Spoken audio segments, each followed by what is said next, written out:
Last video में हमने pivot table और पाइवट चार्ट कवर किया था। इस वीडियो में हम कवर करने वाले हैं इंसर्ट टैब के अंदर टेबल पिक्चर। तो चलिए शुरू करते हैं। ये हमने एक डाटा बना रखा है, सिंपल डाटा है, ये कोई टेबल नहीं बना हुआ है, अभी डाटा हमने सिर्फ लिखा हुआ है। तो इसको अब हम टेबल में कन्वर्ट करेंगे। सबसे पहले टेबल पे क्लिक करना है। इसने रेंज अपने आप ले ली है, आप चाहो तो खुद से भी सिलेक्ट कर सकते हो कि कहाँ से कहाँ तक आपकी रेंज होनी चाहिए।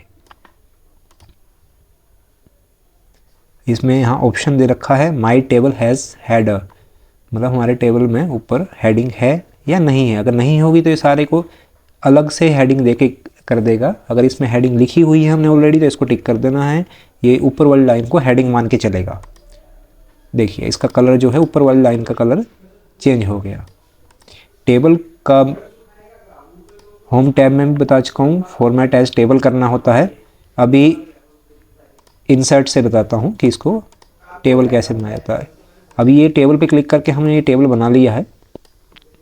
अब जैसे ही हम टेबल पे क्लिक करेंगे तो यहाँ ऊपर देखिए, ऊपर जो है एक टैब खुल जाता है। क्लिक किया हुआ है तो यहाँ पे कोई ऊपर टैब नहीं है। यहाँ पे जैसे ही हम टेबल पे क्लिक करेंगे टेबल डिज़ाइन का एक टैब आ जाता है। तो टेबल के डिज़ाइन को हम चेंज कर सकते हैं, उसको टेबल को नाम दे सकते हैं। जैसे अब हम यहाँ पे टेबल का नाम दे देते हैं सेल टेबल।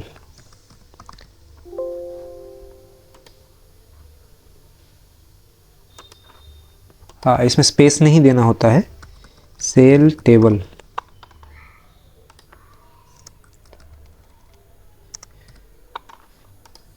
अब इसका नाम जो है सेल टेबल यहाँ पे आ गया है। दूसरा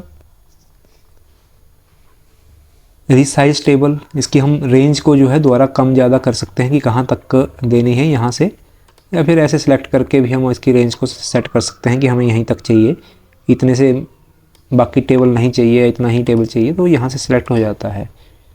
रिसाइज टेबल हो गया। समराइज्ड विद पाइवट टेबल, इसको पाइवट टेबल के साथ भी लिंक कर सकते हैं यहाँ से। रिमूव डुप्लीकेट, अगर हम रिमूव डुप्लीकेट पे क्लिक करते हैं तो यहाँ पे टेबल के अंदर जितनी भी डुप्लीकेट वैल्यूज़ होंगी वो हट जाएंगी। जैसे हम सेल पर्सन पे कर लेते हैं, सिर्फ सेल पर्सन पे अप्लाई करते हैं इसको कि सेल पर्सन के अंदर जितनी भी डुप्लीकेट वैल्यूज़ होंगी वो हट जाएंगी। तो इसमें से जितनी भी डुप्लीकेट वैल्यूज़ थी सारी हट गई हैं, इसने खुद छांट दिया है। हम इसमें से प्रोडक्ट पे भी कर सकते थे, किसी पे भी कर सकते हैं। अभी हम कंट्रोल जेड करके जो है इसको वापस ला रहे हैं और फिर से टेबल डिज़ाइन पे चलते हैं। ये दूसरा ऑप्शन है हमारे पास, कन्वर्ट टू रेंज। अगर हम इस पर क्लिक करते हैं तो ये टेबल से वापस जिस फॉर्म में था उसी में आ जाएगा, फिर इसका टेबल का नेम नहीं रहेगा। ये दोबारा पूछ रहा है कि नॉर्मल पेज में करना है। अब ये टेबल नहीं है, अब ये नॉर्मल है। देखिए आप इस पर देखेंगे तो क्लिक कर रहा हूँ तो यहाँ पे टैब भी नहीं आ रहा है। अभी मैं कंट्रोल जेड करके इसको वापस टेबल में ले आता हूँ। Insert slicer, insert slicer excel की शीट को बहुत ही डायनेमिक बना देता है। इसको यूज़ करना आप बड़े ध्यान से सीख लीजिए, ये टेबल के लिए ही यूज़ होता है। जैसे हम इस पे इंसर्ट स्लाइसर पे क्लिक करते हैं, अब ये हमसे पूछ रहा है कि आपको कौन से कॉलम का जो है स्लाइसर चाहिए। तो हमें सेल पर्सन और वैल्यू का चाहिए, हम ओके कर देते हैं। हमारे पास 2 स्लाइसर आ गए हैं। जैसे हम टेबल को फॉर्मेटिंग कर सकते हैं वैसे ही स्लाइसर की भी फॉर्मेटिंग कब हो जाती है। इसमें मैंने इसको ऐसे ले लिया और इसको इस कलर में ले लिया। तो अभी हम यहाँ से जो है, जैसे मान लो मुझे अमोल पाकर का ही देखना है कि अमोल पाकर ने कितनी वैल्यू का सेल किया है, तो अमोल पाकर पे क्लिक करूँगा तो इसका अकेले का आ जाएगा।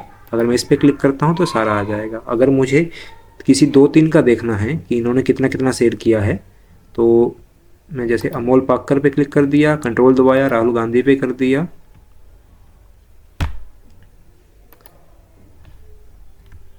और राहुल गांधी पे क्लिक कर दिया, तो यहाँ पे 2 का आ गया। मैं वापस अगर सारे देखने हैं तो यहाँ से कर सकता हूँ। अगर मुझे देखना है यहाँ पे कि 4800 वैल्यू का सेल किसने किया था, तो 4800 पे क्लिक करूँगा और यहाँ पे आ जाएगा कि राहुल गांधी ने 4800 का किया था। बाकी सारे इनविजिबल हो गए हैं ये, मतलब इन पे ऑप्शन नहीं है, जो हाईलाइटेड है सिर्फ हम उसी को देख पा रहे हैं। आप यहाँ देखोगे डाटा अपने आप चेंज हो रहा है। अगर मैं कंट्रोल दबा के इसको यूज़ करूँगा, यहाँ से पहले सारे ले लेता हूँ, यहाँ भी सारे ले लिए।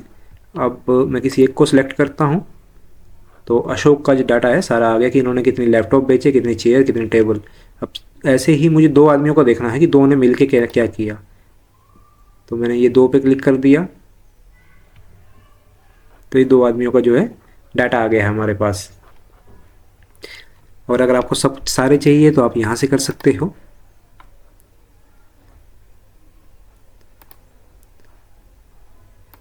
तो अभी इसको हटा देते हैं, नेक्स्ट पे चलते हैं। नेक्स्ट है हमारा इंसर्ट में, नेक्स्ट है हमारा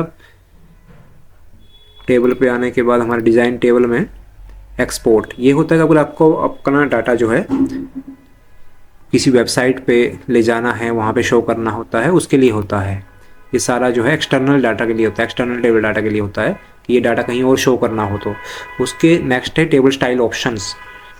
अब इस टेबल के मतलब स्टाइल को थोड़ा चेंज करना हो, अभी हम देख रहे हैं कि हेडर रो अगर हटानी हो आप तो इसको हटा सकते हो। जैसे इस पर अनक्लिक करता हूँ तो यहाँ से रो चली गई है।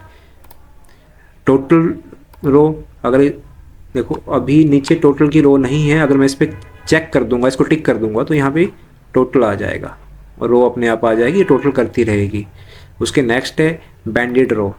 तो आपने देखा यहाँ से जो बीच में बैंड बने थे वो हट गए हैं। हमें चाहिए ये, तो इसको रखते हैं फर्स्ट कॉलम। देखो फर्स्ट कॉलम पे अगर मैं क्लिक करूँगा तो यहाँ जो भी लिखा जाएगा वो बोल्ड रहेगा। लास्ट कॉलम में भी सेम है, अगर मैं इसको चेक कर दूंगा तो बोल्ड रहेगा, अनचेक करूँगा तो बोल्ड नहीं होगा। बैंडेड जैसे रो थी वैसे ही कॉलम होते हैं। कॉलम में से बैंड सारे हट चुके हैं। फिल्टर बटन जो लगा हुआ है इसमें रखना है या हटाना है वो आप अपने हिसाब से कर सकते हो। इसमें फिल्टर बटन पे क्लिक किया, यहाँ से फिल्टर हट चुके हैं, फिर से क्लिक करेंगे रहेंगे। फॉर्मेटिंग, कलर वगैरह टेबल का चेंज करना, ये होम टैब में भी आपको बता चुके हैं। आप डिटेल के लिए जो अगर डिटेल में देखना है तो आप होम टैब वाली वीडियो में देख सकते हैं, चैप्टर 2 और 3 उनमें जाके देखेंगे तो आपको मिल जाएगा। इसका लिंक जो है, प्लेलिस्ट का लिंक वीडियो के लास्ट में रखा हुआ है, तो वहाँ से चेक कर सकते हैं। तो टेबल कैसे इंसर्ट करते हैं ये सारा कंप्लीट हो गया है। नेक्स्ट वीडियो में जो है हम पिक्चर और शेप वगैरह ये सारा कवर करवाएंगे। Thank you.